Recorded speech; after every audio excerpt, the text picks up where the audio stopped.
عام چیز ہر جگہ دستیاب ہوتی ہے، جبکہ نایاب چیز جگہ جگہ دستیاب نہیں ہوتی۔ اسی طرح معاشرے میں کوئی خوبی ایسی ہو جو سب میں نہ پائی جاتی ہو، وہ نایاب ہوگی۔ نایاب چیز قیمتی ہوتی ہے۔ اگر آپ معاشرے کی جاری روایتوں کو توڑتے ہیں اور کوئی ایسی خوبی اپناتے ہیں جو معاشرے میں نہیں ہے، تو پھر آپ کامیاب ہیں۔ جو بچہ نالائق ہے، وہ کتابیں نہیں کھولتا، محنت نہیں کرتا، وہ کامیاب نہیں ہوگا۔ جبکہ ایک بچہ جو کتابیں کھولتا ہے، محنت کرتا ہے، دن رات ایک کرتا ہے، خواہ وہ تنور پر روٹیاں ہی کیوں نہ لگاتا ہو، وہ کامیاب ہو جاتا ہے، پھر وہ نایاب بن جاتا ہے۔ کامیابی کا معیار موجودہ یا گزشتہ حالت سے نہیں لگایا جا سکتا۔ کامیابی کا اصل معیار نتیجہ ہے۔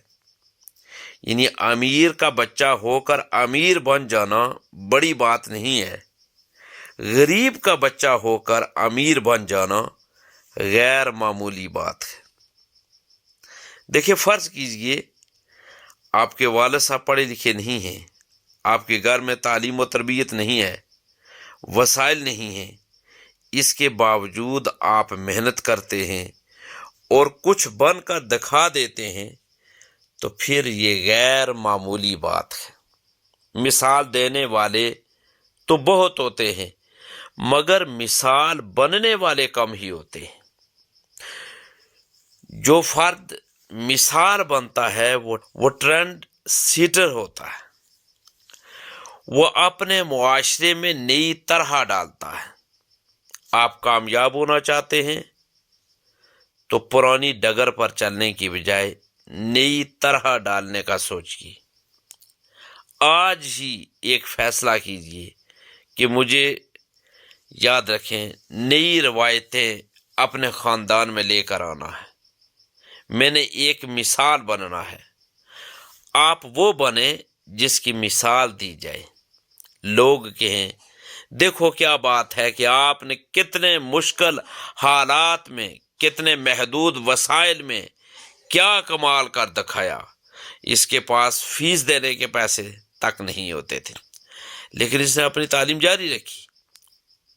دنیا میں سب سے بڑی مثال حضور تاجدار کائنات صلی اللہ علیہ وآلہ وسلم کی ذات مبارک کی ہے۔ دیکھیں، عرب کا معاشرہ جہالت کی گہرائیوں میں گرا ہوا تھا۔ لوگ اپنی بیٹیوں کو زندہ دفن کر رہے تھے۔ اخلاق نام کی چیز نہیں تھی۔ بے ایمانی، بددیانتی کی انتہا تھی۔ لوگوں میں شائستگی نہیں تھی۔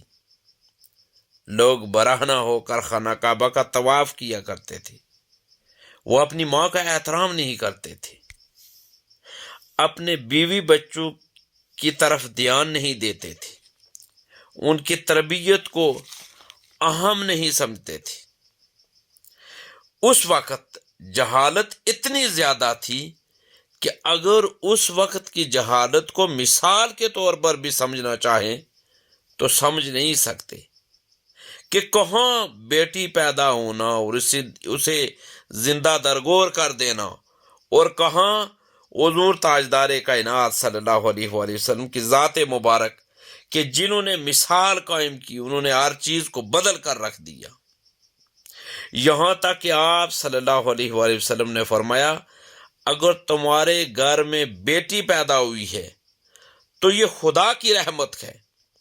بیٹی جسے معاشرہ زندہ دفن کر رہا تھا، اسے رحمت کہہ دیا۔ یہ انقلاب تھا۔ دیکھیں، بر صغیر میں اسلام اولیاء کرام کی وجہ سے پھیلا ہے۔ یہ بات بالکل درست ہے۔ اسی کے ساتھ مسلمان تاجروں کی وجہ سے بھی اسلام پھیلا۔ مسلمان تاجر اتنے ایماندار اور دیانتدار تھے کہ ہندو متاثر ہو جاتے تھے۔ یہ مسلمان تاجروں کا کیریکٹر تھا، ان کا اخلاق تھا، ان کا دین اسلام کی سنہری تعلیمات کے مطابق زندگی گزارنے کا ایک طریقہ تھا، جس سے غیر مسلم بھی متاثر ہوئے۔ دیکھیں، مثال بننا حضور تاجدار کائنات صلی اللہ علیہ وآلہ وسلم کی سنت ہے۔ آپ بھی اپنے ارد گرد کے ماحول کے لیے مثال بن سکتے۔ جہالت، حماقت، غیر سنجیدگی کو چھوڑ کر سنجیدہ ہو جائیے۔ پہلے یہ کام کر کے دوسروں کے لیے مثال بن جائیے۔ وہ لوگ جو مشہور ہونا چاہتے ہیں، وہ اپنی شناخت بنانا چاہتے ہیں، وہ ترقی کر جاتے ہیں۔ ہماری کامیابی کا پہلا تعلق ہماری شناخت سے ہوتا ہے۔ جن لوگوں میں شناخت کا جذبہ نہیں ہوتا، وہ ترقی نہیں کرتے، کامیاب نہیں ہوتے، انہیں کچھ کر کے دکھانے کا کوئی شوق نہیں ہوتا، جبکہ بعض لوگوں کو کچھ کر دکھانے کا جذبہ ہوتا ہے۔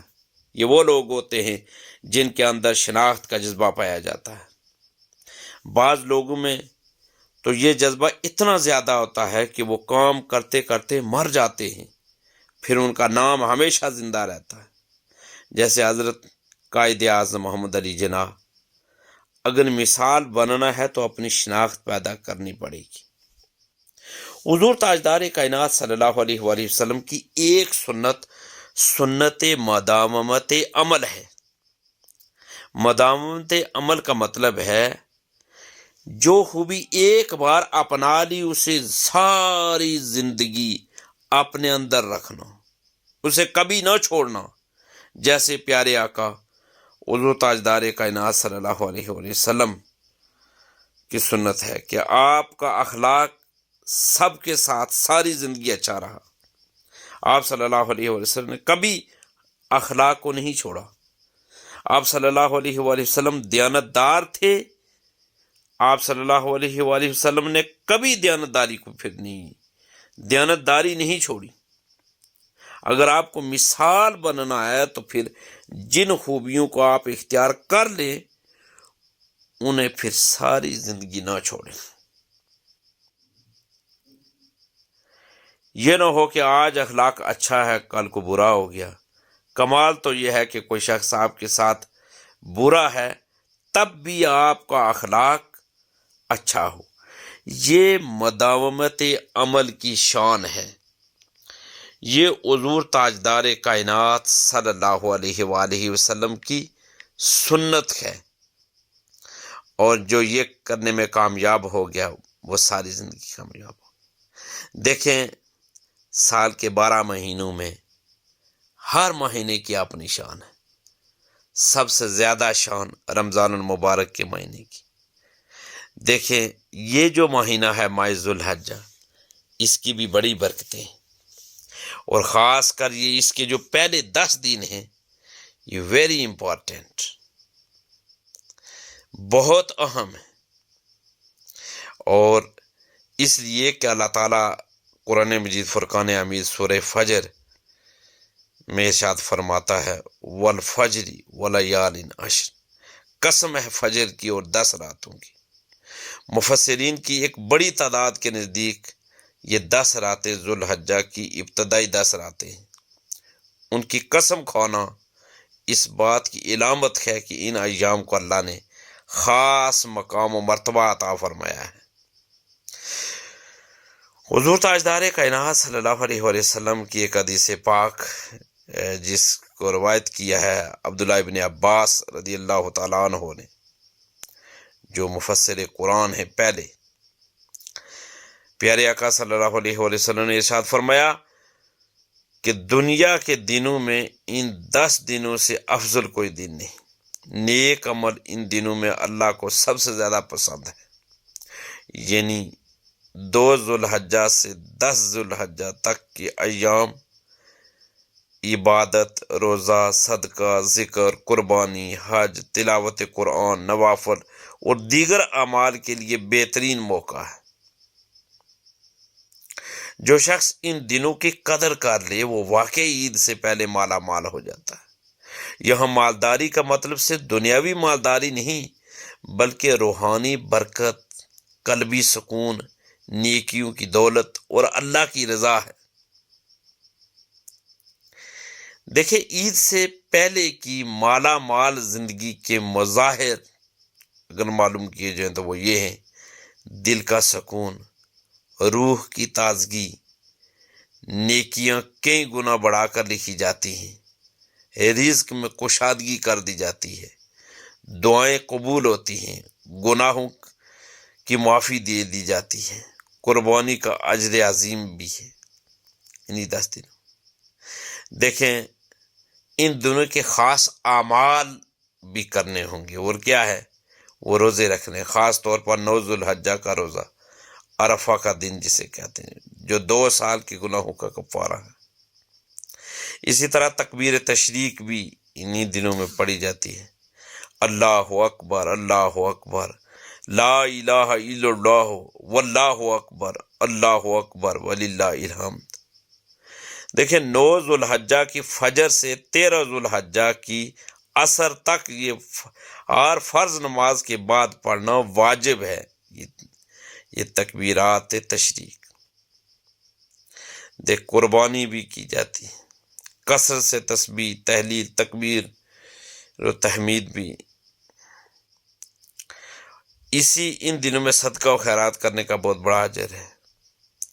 صوم، صلاۃ، تلاوت، ذکر اللہ وغیرہ، حج و عمرہ اگر ممکن ہو تو بہت بڑا ثواب ہے۔ دیکھیں، یہ موقع سال میں صرف ایک بار آتا ہے، یہ دن سال میں صرف ایک بار آتے، جو ان سے فائدہ نہیں اٹھاتا وہ واقعی بہت بڑی نیکی اور فضل سے محروم رہ جاتا ہے۔ اللہ کی رحمت کے دروازے کھلے ہیں، توفیق کے طلبگار بنیں، محنت کریں اور روحانی دولت سے مالا مال ہو جائیں۔ ابھی وقت ہے، 2 ذوالحجہ سے 10 ذوالحجہ تک اپنی زندگی کا رخ بدل دیں، عبادات کی کثرت کریں، روزے رکھیں، صدقہ دیں، دل سے اللہ کو یاد کریں، پھر دیکھیں عید سے پہلے دل کیسے مالا مال ہوتا ہے۔ میں اللہ تبارک و تعالیٰ سے دعا کرتا ہوں کہ اللہ تبارک و تعالیٰ ہمیں زیادہ سے زیادہ علم دین سیکھنے اور اس پر عمل پیرا ہونے کی اللہ تعالیٰ توفیق بھی دے اور ہمت بھی دے۔ دین کی بات پھیلانا صدقہ جاریہ ہے، ثواب کی نیت سے ویڈیو کو شیئر ضرور کیجیے۔ جزاک اللہ۔